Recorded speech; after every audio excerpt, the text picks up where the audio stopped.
Hello, everyone. Thanks a lot. And I really want to start, thanking my other colleagues from this YIM 2021 organizing committee who has given me this wonderful opportunity to moderate this very pertinent session. I think this will be relevant to so many of us attending this, so this panel. Uh, so. So I think we will be discussing about the importance of building a research group, and and this is really important. Well, I just want to give you a quick description about what is the importance of having the sessions. Of course, well, I think to many of us who are present in the today's panel, we all must be agreeing that starting as an independent researcher is very exciting.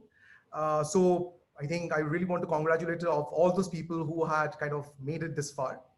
But then, of course, we all know that it also comes with many challenges, right? So, it can come up with figuring out your own independent questions, how you hire your people, and also, because it's also possible that many of us will have very limited time to prove ourselves because many of us will be in institute places where there are 5 to 6 years time you have to prove ourselves, right? So. And I think another very important thing which we all must acknowledge that becoming becoming an independent investigator also comes with another big change that you're completely independent now, right? So you don't have any supervisor who is personally invested in your work. So therefore, that you are responsible for the quality of your research, maintaining the work-life balance, happy and optimally, maintaining a happy research group, and also practice. So I think we will be discussing many more things about along this line in today's panel. I'm really happy to have 4 panel members. So we have Bodhi from IISER Berhampur, Deepa Agashe from NCBS, Roop Mallik from IIT Bombay, and Urmila from SPPU. So I would request all the panel members to switch on the video if possible. If I think. Yeah, I don't know whether my video is working. Can you confirm, Imroze? Yes. Am I audible? Can you see me, Imroze? Roop here. Hi. So, Urmila, may I request you to put on the video, and Deepa, are you? I think I'm getting some kind of technical issue here. It says that failed to start. Okay, fine. I think so. There will be 4 major discussion points, but we can talk about more provided time permits. So the first question that I want to ask is to Bodhi, and this is about Bodhi, because you formed your group. You're already there for at least I think 4 or 5 years now. And would you please want to start with what are the diverse challenges when you started a group? Because you are also one of those people who have started groups in 2 places. So I think, would you want to share some of your experiences? Yeah. Thanks, Imroze. Thanks, Imroze, for having me here. And as you very rightly said, that starting as an independent researcher is always very exciting, but it comes with a lot of challenges. And I guess the challenges are unique to the place where you are establishing yourself. You're right. I had to start my research group in BHU, which is Central University. It's an old department, has its own limitations and constraints. And then I moved to an IISER, which is a new and upcoming IISER. It's the youngest member of the IISER fraternity. So that itself has a lot of constraints. I guess one of the major constraint as a young group coming up in either a new institution or an old institution is that you have to pick the right strategy to go about setting up your research team. And that is the major challenge. You want to start off with the right kind of people. You have to find a grad student or 2, then perhaps a few postdocs and so on. Because at the very young stage, if the research team is not made up of the right kind of people, it can completely push you out of the track. And that is where many would suggest that you can start off with a postdoc, and that postdoc will be very helpful in setting up the lab. I have a slightly different approach, and I think it might work for different people. Hire a student at a young stage, master's student or a PhD student, mentor him or her, and try to mentor the student as much as possible. For those who are coming back to India or those who are starting up, I think one of the important thing to consider is that the expectation to a student has to be calibrated. Many of my colleagues have this issue that their expectation to a young student is fairly high, and the student doesn't meet up the expectation, and then they'll end up in all sorts of problems. It's important to consider that each Indian student comes up with a certain degree of maturity, which might be less, might be more. Depending on that, you have to invest your time and effort in mentoring the student. Once you have mentored the student for a couple of years, then you would have basically established a culture in the lab. Then it's much more easy to build up from there. So that, I think, is very, very important. For those who are looking for a job in purely research institution, it's a slightly simpler equation. But others who are, say, looking for a job in a university or an institute like IISER, where you have teaching component, it's very, very important to realize that teaching is something that will keep you going. You have to be very serious about the teaching, not only because it's a very, very important part of your job, but you will bounce off ideas, new ideas. You will meet young and extremely motivated students just during the classes and during the casual interactions. So I think teaching has to be very, very seriously taken. You probably have to balance the time a little bit, how much time you have to invest in teaching, how much in research, and make sure that you also have some time left for administration as well. But this is very, very important.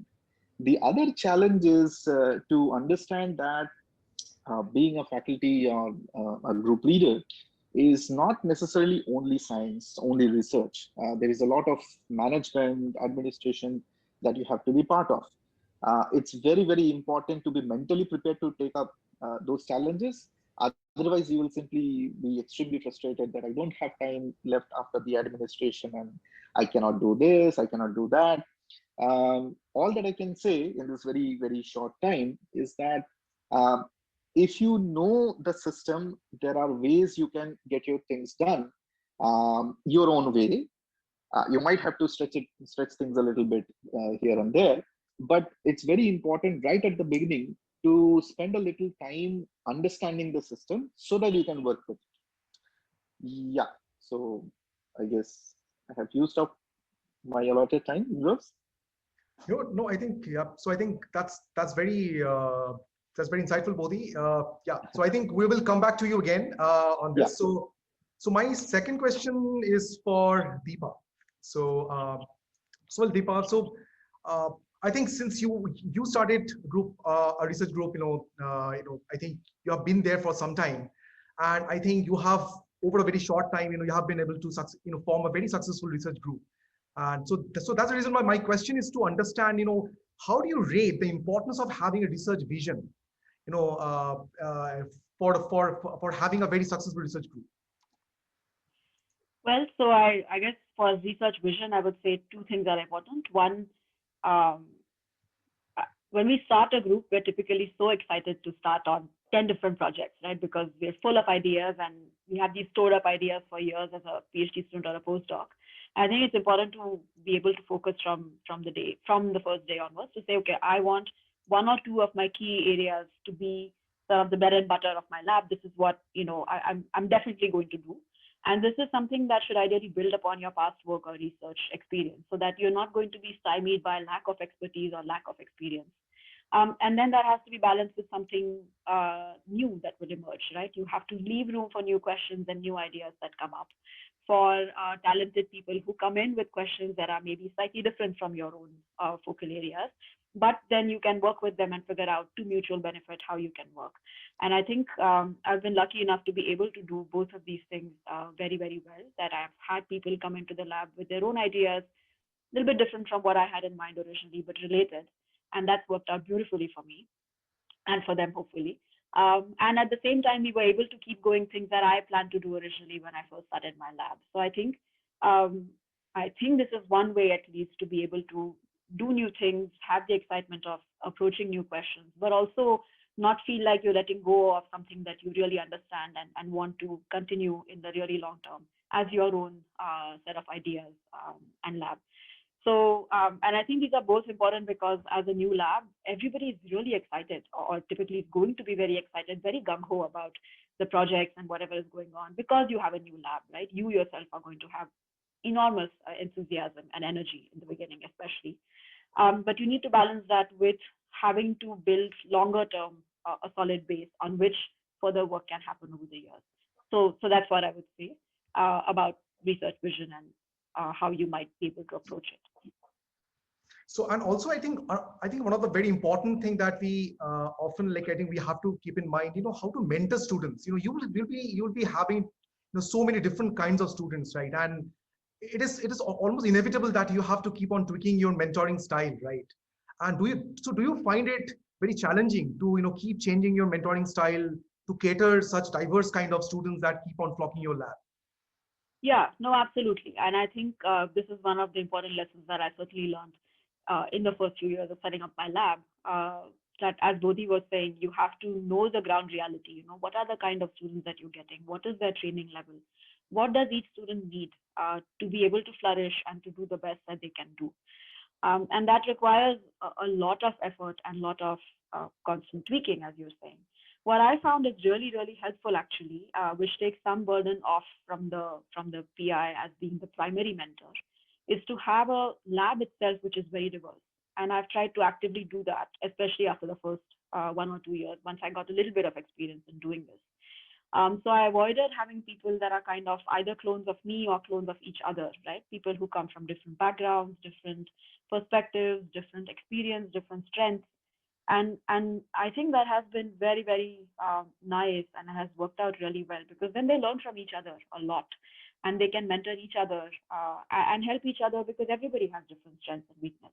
So I found that also makes it enjoyable, and that also means that I get to learn a lot from all of the different team members, because everybody has something to teach me as well.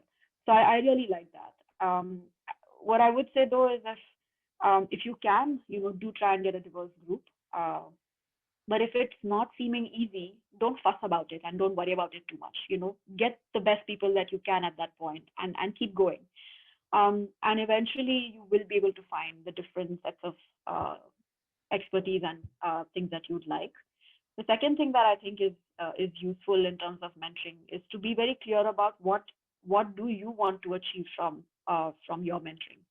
I think people don't often think about this in very clear terms, especially early on, because there's too much to do as a new PI, and the hopes and expectations are pretty high. So I would say it's very important to set your own expectations for the lab, for every team member, and for yourself, and say, this is what I'm wanting to do as a mentor, and what every person can do and should do or wants to do will be different as a mentor. Not everybody can be the same kind of mentor. So I think it's important to think about this, have a note to yourself, what is it that you want to do, and then, approach your mentoring style accordingly, and then be clear with your students, look, this is what, I'd like to do as a mentor. And then, of course, one can get feedback, one can get input from the lab as you go along. And you also have to hold people up to the expectations that you set for them. And that can also be very challenging as a mentor, especially in the beginning, because one is never sure, okay, we've set this deadline together perhaps, but that, deadlines very often will not be met. So then what do we do, right? And that is where I think it's also important to be able to say, you know what, this is not working out despite me trying to help you as a mentee. And it's okay in some cases to say, we should let this go, let this person go. They will maybe thrive better in some other environment, but this is not a good fit. And that is something I see many, many new mentors being very hesitant about, taking decisions to say, this is not working out. I think that's the third thing I would say is very important, to learn how to do well without hurting anybody or without sort of having a fight. Yeah. Okay. So thanks a lot. So I think those are really important points. So so now I'll come to Urmila. So I think Urmila, you have been extremely successful in managing research in a university. So and which is likely to be very different from having research in a so-called institute, right? So would you want to summarize some of your own experiences while setting up a research group in a university, while having so many other so many also other kind of responsibilities like teaching or other admin responsibilities? So how easy or difficult it is to cater all these different demands? Thanks, Imroze, and it's indeed wonderful to listen to a co-panelist, and the meeting is going on very, very well. And I'm really sorry for that technical glitch, so I had to join from my phone, and this is the Murphy's Law. I think that shows up every now and then. All right. So having worked in a state university for many, many years and having to raise a reasonably good group in the area of virus bioinformatics, let me tell you in the beginning that no school gives you training with respect to how to start a group, how to mentor students, how to mitigate challenges, and many other aspects that all of you have been discussing here at YIM 2021. So you need to develop certain skills that help you to sort of rise as an independent researcher as compared to a PhD student or a postdoctoral researcher. And then you also need to inculcate certain skill set amongst your group members. You need to adopt collaborative approach with them. Then you need to be empathetic and compassionate. You need to respect and appreciate them. You need to be aware of diversity, inclusion, and be sensitive to the mental needs and the conditions that they might have. So, I would like to share with you some pain points of having worked in the state university in particular. Okay, so pain point, and then I'm going to sort of help you to look at these pain points as gain points also. So let us say that there are a lot of faculty positions vacant in the state universities, and as a result of that, there is increase in the workload. But then I think young researchers need to look at it as an opportunity for relocation. So state universities, they don't have the kind of infrastructure or the startup grants like many other institutions that might have, like premier research institutions or institutions like IISER, IITs, and NITs and IISERs. So here the key to succeed is to collaborate within the university, out of university, at national and international level. You may have difficulties to produce big data because of resource crunch, but you can leverage on your own domain expertise and harness the power of data that exists in the public domain. It has been said that there is inadequate administrative support. You have to run from pillar to post to get your work done at times, and I think Karishma and many others who work in the institution would agree with this. But then I look at it like, these institutions train you to be an administrators on the go and prepares you better for the next level of job. And then there is always high demand on teaching and teaching related administration in the state universities as against other institutions that are being discussed here. So that also can be leveraged in terms of you have higher teaching load, but then you get a pool of enthusiastic students to work with, and I think that's the best return on the investment that we as teachers are doing. And this is a maze, and that amazes us. You might come across dead ends, you might come across some twists and turns, you may enter and get disappointed, you may brainstorm, take a stock, and come out as a winner. there are many possibilities, and I think it purely depends on the individuals as to how do they look at these pain points and have them converted as gain points. But based on my experience so far, I feel that, let there be a shift, whether in the education and research scenario in India. We need a cultural shift. The way we, look at and envision policies, we need visionary leadership to implement them. You need extraordinary administrators for implementation with respect to various aspects. And then if we, consider the new national education policy implementation, then, university system has this multiple entry point. You have this classical, routine gateway where assistant professor, associate professor, and professor. But, a lot of young researchers might join these institutions as fellows, Ramalinga Swami fellows, IISER fellows, FRPs, and so on and so forth. So, I think that this group and,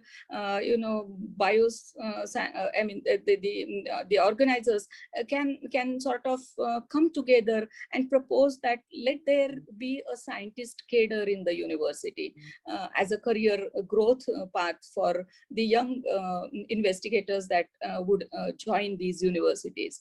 Then there has to be freedom to allocate, time for teaching and research. Some of us are wonderful teachers and have natural inclination to be with students, motivate them. Okay, and then they would like to have 80% of their time allocated to teaching and 20% to research. On the other hand, somebody might be interested in research, and he or she would like to allocate 80% time to research and 20% to teaching. This kind of flexibility does not exist, especially in the state universities at all. So, and I think it is not as part of a contract or hardbound, but in some other institution, there might be, ways and means of having it implemented in a little soft manner. But all said and done, when it comes to rewarding or appraisals,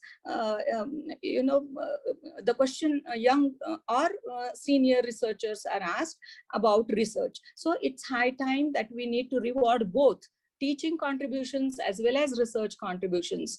And Indian, I think, education system does not have this flexibility to accept concurrent positions in the institutes and universities abroad.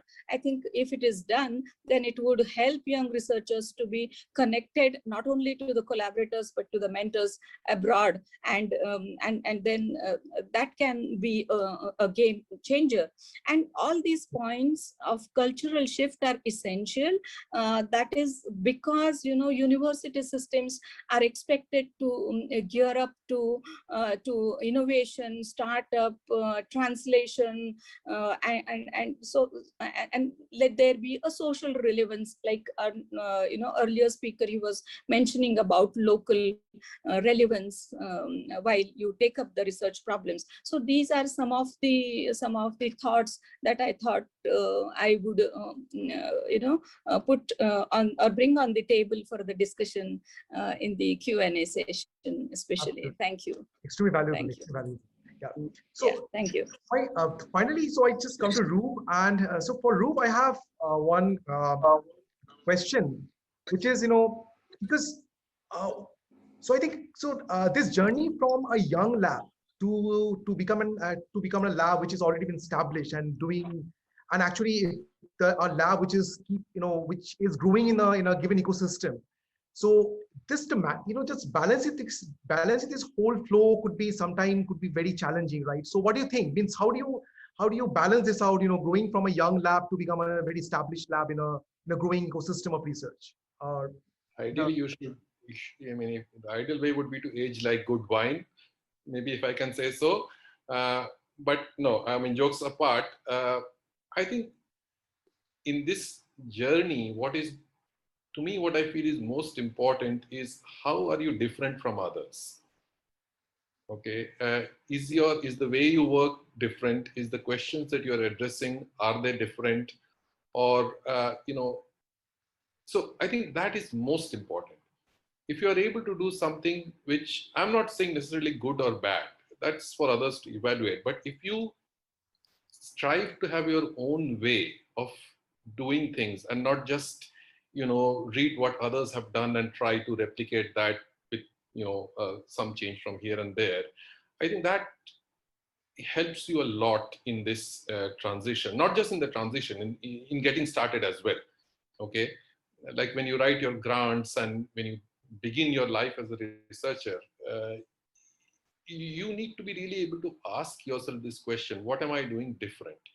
And sometimes it is very difficult because you think you're doing the best science possible in the world and you've been trained in maybe a lab in some with a fantastic lab, but that does not necessarily mean that the questions that you're asking or the way you're asking that is the right way to do it. So it is important, therefore, to have two abilities. One, to find somebody who can give you, honest feedback, somebody who will spend time on what what you plan to do, what you have done, and when it is necessary, they should be able to tell you, look, you won't be able to do this, okay, unless you do this and this and this.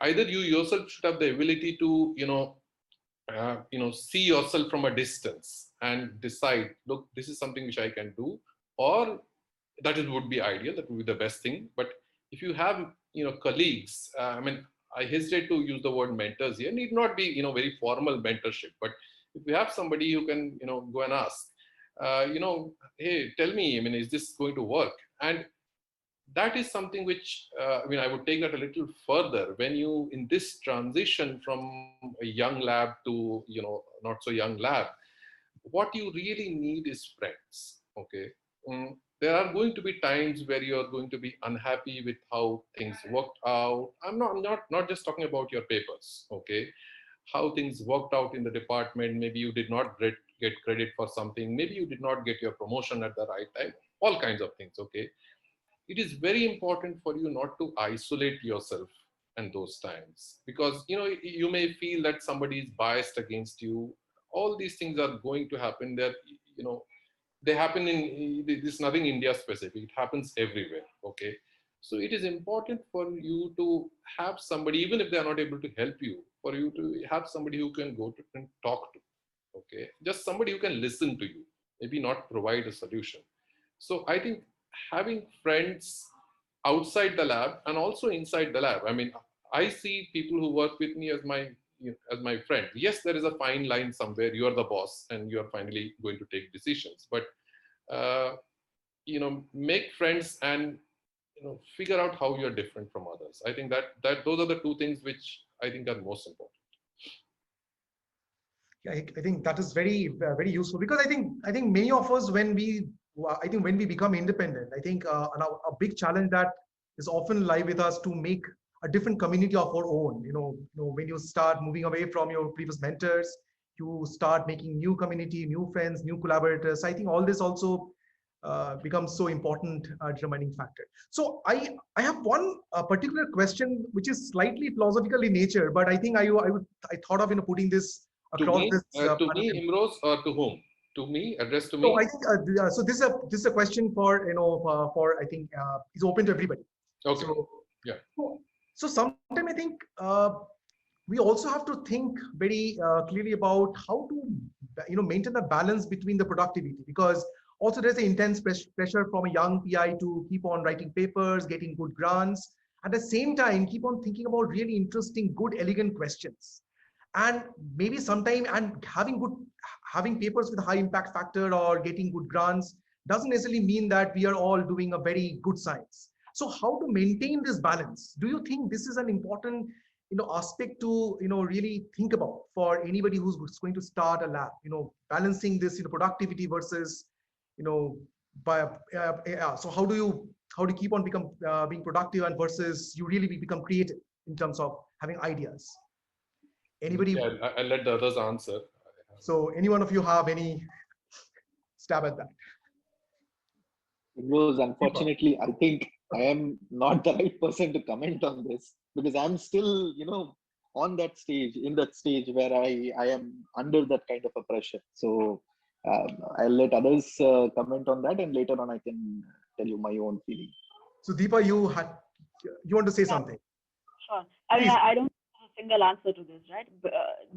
I think the root point is that it will be different for different people, and you need to figure out what kind of person you are and how you function, what spurs your creativity to really be able to fully answer this.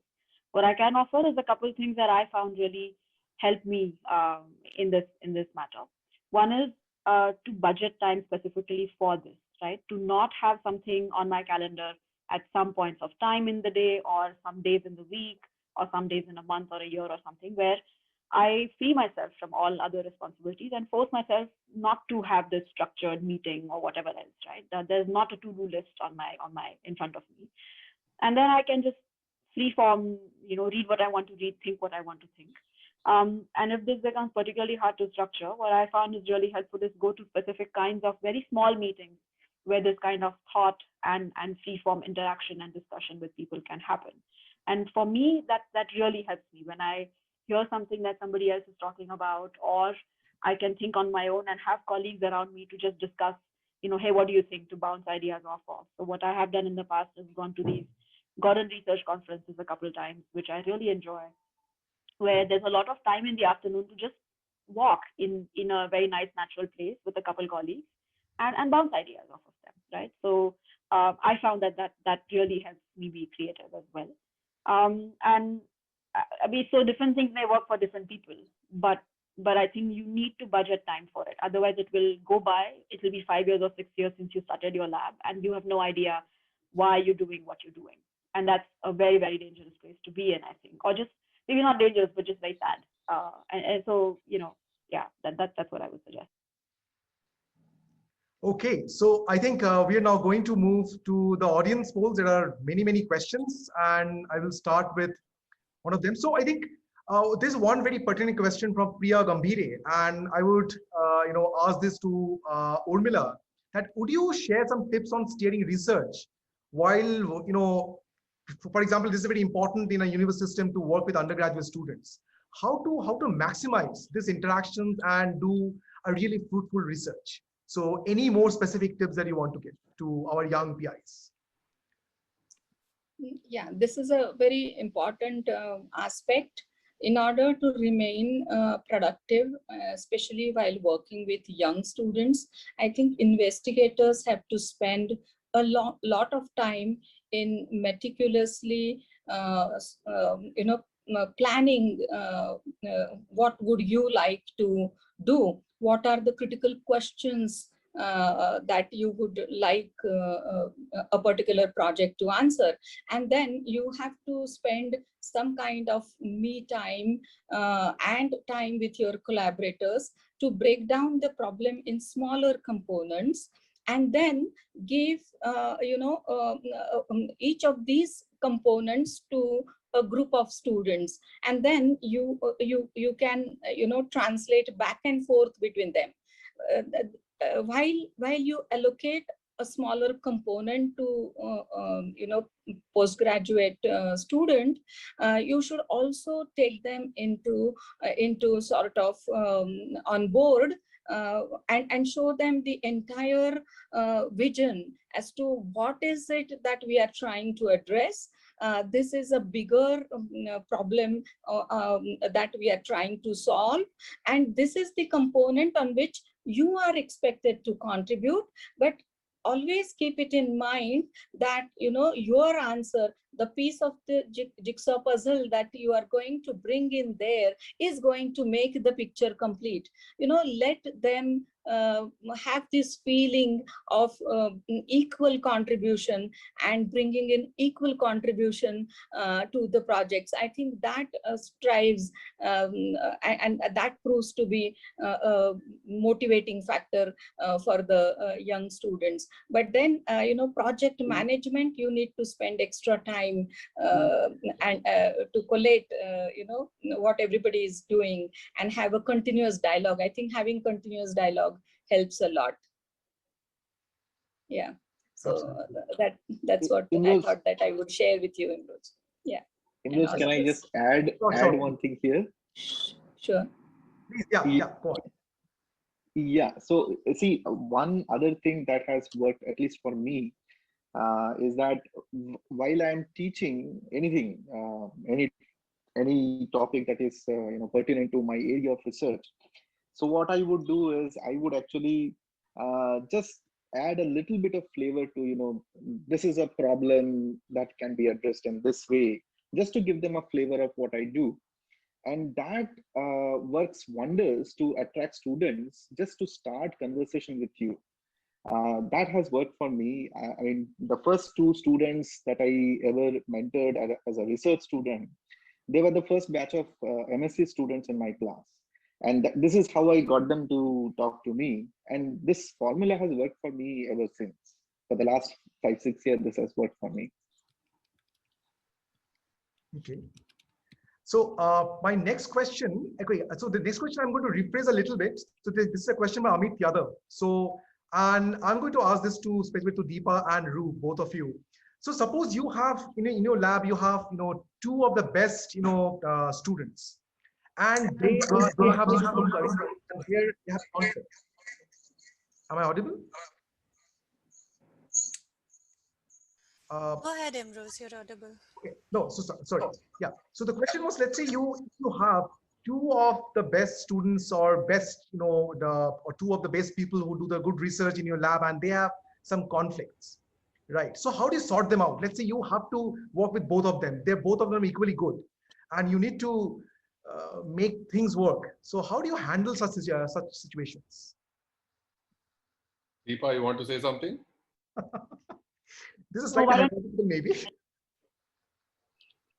No, what I want to say that this is a very pertinent question. It is very likely to happen to you, and it has happened to me multiple times.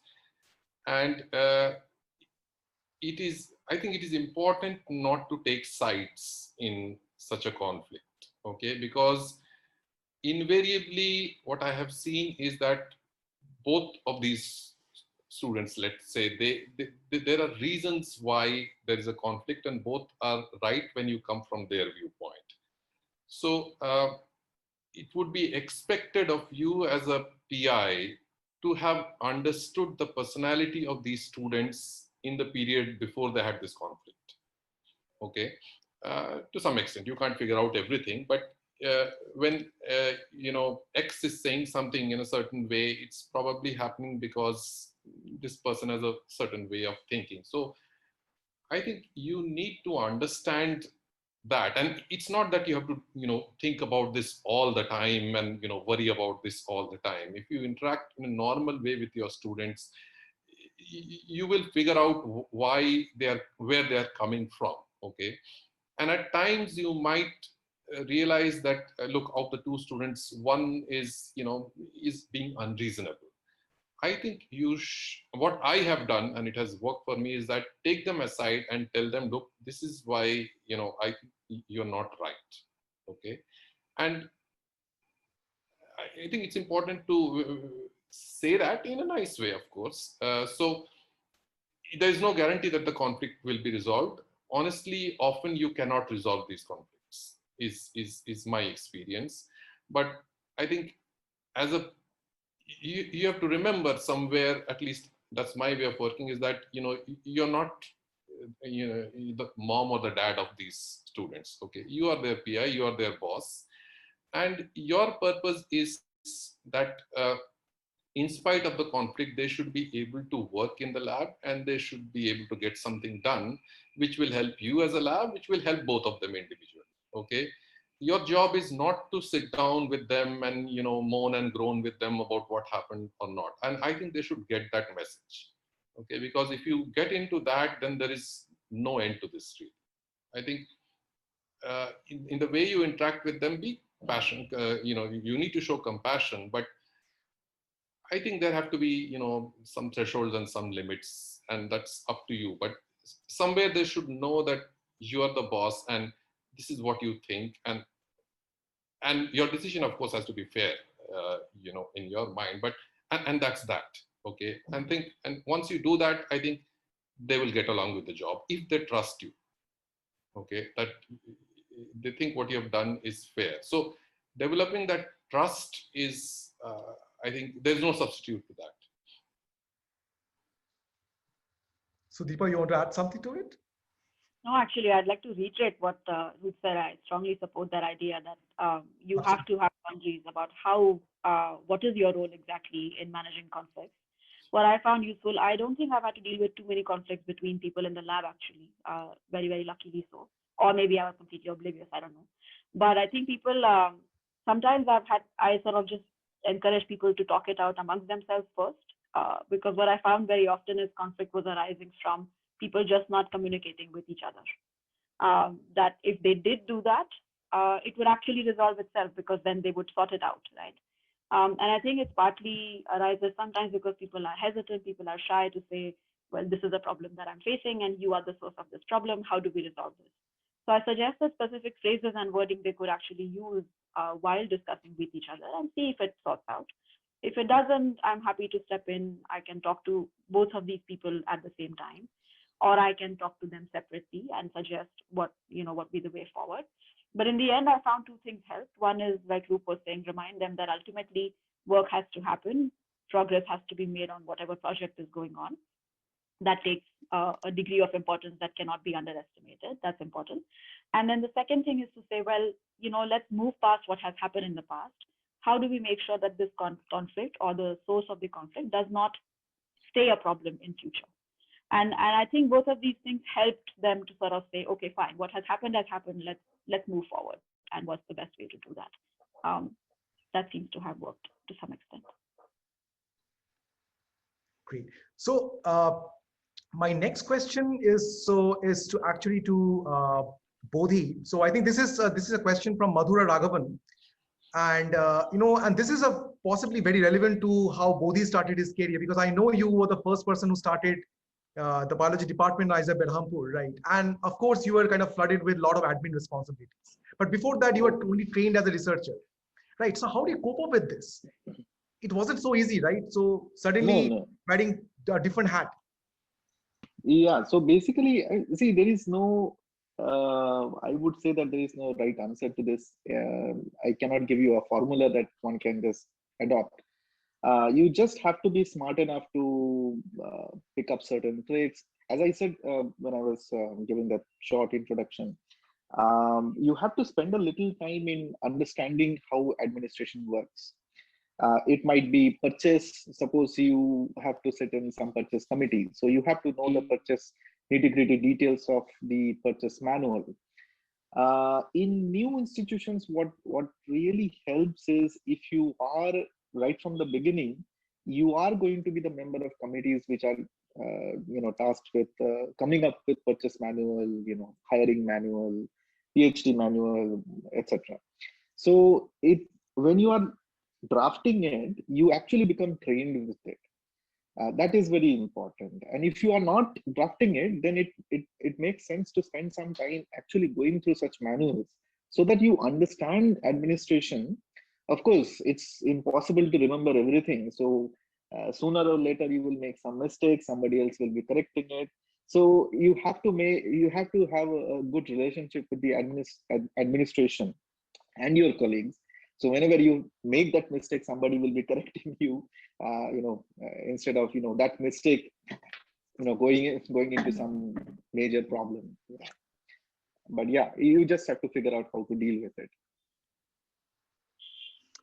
Okay, so I'm going to invite now one question to be asked live. So I will invite Ravindra Kumar if you want to, ask the question to the panelist. Yes, I already typed the hi everybody. My question to all of you, am I audible? Yes, you are. Yes, so my question is that when we come to the from the research, like I did my postdoc, then came from the research, I joined the academic. I am currently in NI, so which is mostly time is devoted for the admin jobs and academic. How you cope up with the research and evaluation, that your performance and your progress report, it will be measured on the basis of research. It's not measured on the basis of academic things much, but the more focus is given to the research. But when you see the workload and everything, that is more toward the academic things we need to consider to make a balance between the admin jobs and this research and all like, so that we can even grow in the institution as a early career. So Urmila, would you want to answer this? I couldn't quite get what he was saying because there was some problem with the audio. Maybe the others have understood more of the question. So, Imroze, yes, maybe I can take up this question. Sure. So his main problem,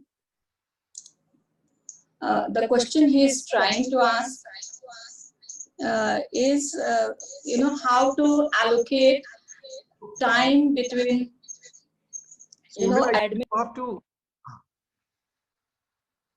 Okay, no, I think you have switched on two devices, I guess. Yes. So one, you leave, mic on for me to speak. Can you hear me now? Yes. Yeah, right. So, his question was pertaining to allocation of time and how to juggle between, different responsibilities with respect to, teaching, research, coping up with documentation, applying for new grants, and so on and so forth. So I think the only answer is time management and time allocation. You should also learn to say no to certain things and learn to prioritize your own assignments so that you can maintain the timeline with respect to deliverables. There is no equation, there is no short recommendation. Everyone has to evolve to work out a solution that suits, and there is no permanent solution. You need to runtime take a stock of the situation and reallocate your time commitment to different job responsibilities that you might have at hand. So doing it on day-to-day basis actually works and helps. That's what I have been following, and many of my colleagues have been following. Thank you.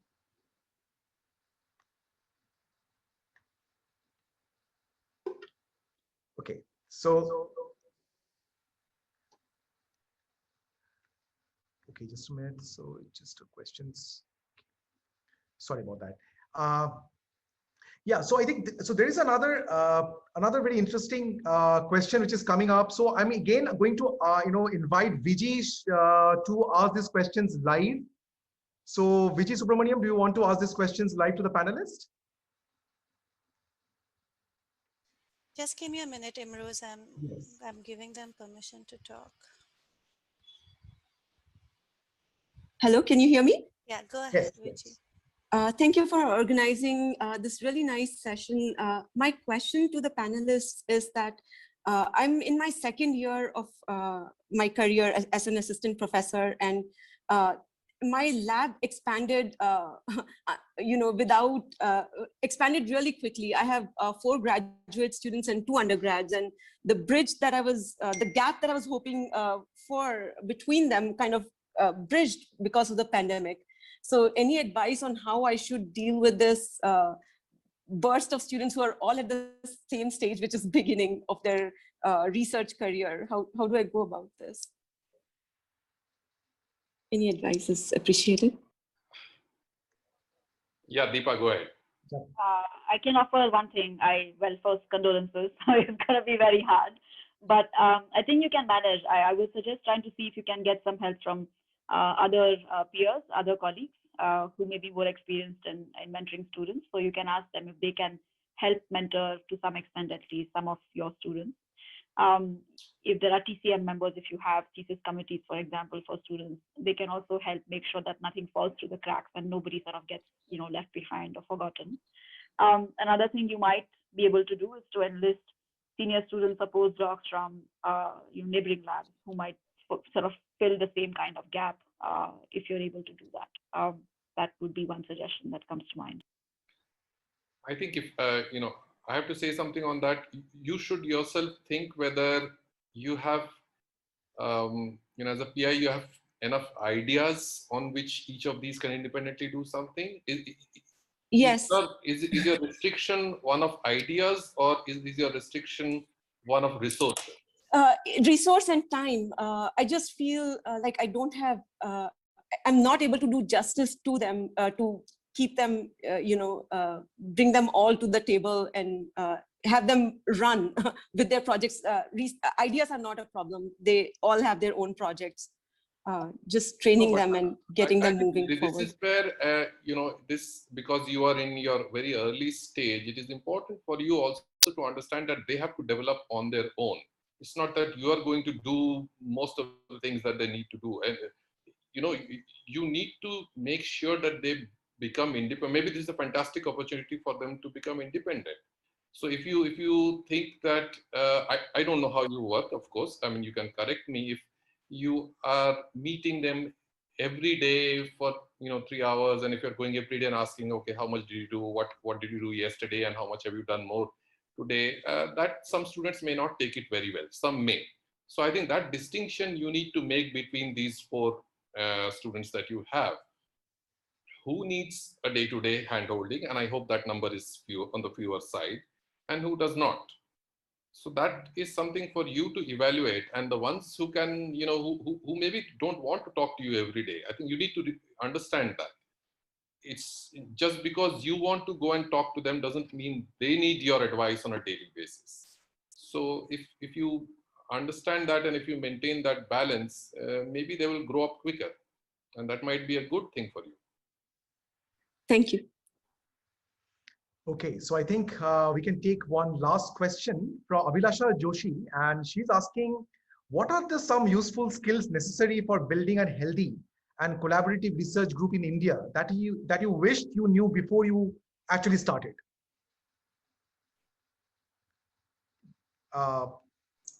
Was it clear? The question was clear? I can repeat. So the question was, what are some useful skills that you might want to have to build a very healthy and collaborative research group, in India? And something that I think you already have started, but you want to. I think the question is clear, but the answers are not clear. Okay. Yeah, that's correct. Yeah. There is no one way of doing this. I think it is important that, if you want to build a collaboration, as Arnav was also saying in his talk, that it has to be a win-win for both sides. Otherwise, if you just go asking others for help in this and that, that might happen in the earlier stages. But as your lab matures a little bit, the others also need to feel that you're giving something back to them, okay, intellectually or in a resource, by way of resources. So it has to be win-win on both sides. Otherwise, a collaboration does not work. Well, I have something to suggest actually in terms of collaborations or sort of healthy or happy group and group members' interactions between each other. I was doing this from the beginning. I would always ask the opinion of people who've been in the lab already for a year or two for what they thought about a potential new person who's visiting or whatever for an interview. And I think that helped, because then people felt like they had at least some say in, who gets hired. And I would specifically ask them, or I still do this, specifically ask people, what do you think this person would be a good fit in the lab? Because I find that if personalities are big clashes, it is very hard to productively work. And so far, again, it has not happened that people in the lab were strongly saying, oh, I think this person would be a great fit, and I felt otherwise, and I had to go against it. Usually, everybody has more or less been on the same page about whether a person would be a good fit for the lab or not. And I think that has helped. It helps people feel also responsible for who comes into the lab, and it also means that people are more welcoming of people joining the lab because they've had a chance to say something and to think about this person as well. And I think it's also good training for the people. At least some of them will go on to have academic careers themselves. So I'm hoping that it helps them see learn how to do this as well. I think your lab, at least to a large extent, I feel very often is a reflection of your own personality. Okay, and that is unlikely to change. That's unlikely to change. That's unlikely to change. That's unlikely to change, when you suddenly become a PI one day. So I think you need to ask yourself tough questions, before you become a PI. Am I doing things right? And do I get along with people? That is probably the most difficult part when when you become a PI of your own and suddenly you feel that I'm losing control of things. This guy ran the jail and I don't know whether he ran it upside down or whatever. And I think that is the most difficult part to how to evaluate what is in front of you. Has it been done right? Because you can't keep doing everything. Yeah, I would just say I have 3 questions, the answer for which I'm still looking for. How to be absolutely sure whom to hire as PhD, project assistant, whatever it is.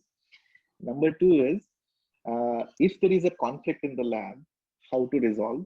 Again, this has been discussed and this is something that has to be decided case by case. The third is, if you realize that, okay, this person is not working out, you have already committed the mistake, how to let that person go. This is something I wish somebody told me how to do it before I started my group. Yeah. Well, I think, so we are now, okay, Urmila, you want to add a few lines to it? Yes. So Please. I think for maintaining and thriving a very, very productive lab, one PIs have to work on themselves. We have to move from our own insecurities and build the trust.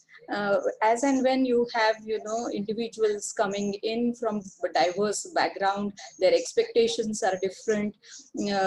Having a continuous dialogue can help to resolve many aspects. So I think it is when you're raising a lab, I think you are growing as an individual, and along with you would like all your lab members also to grow into healthy, happy and motivated researchers. I think that's the ultimate goal or the objective, at least I have in front of me whenever I'm dealing with issues pertaining to differences amongst people. Yeah. That's all right. So I think we have come to the end of this. I don't think you should worry too much about this. These are things which you have to deal with it when the situation arises. And yeah, but I agree. But it looks like the problems are so many, multidimensional, multifaceted, but there's no one solution. But also there's no end to be reasonable and rational at, I think, possibly at every step of you being an independent PI. But I really want to thank all the panel members, Deepa, Urmila, Roop, Bodhi, for excellent discussions, and I also want to thank all the people who were there to ask those very interesting questions. So I would now want to hand it over to to the so I think I'm going to end here, and I want to hand it over to Vasudha now.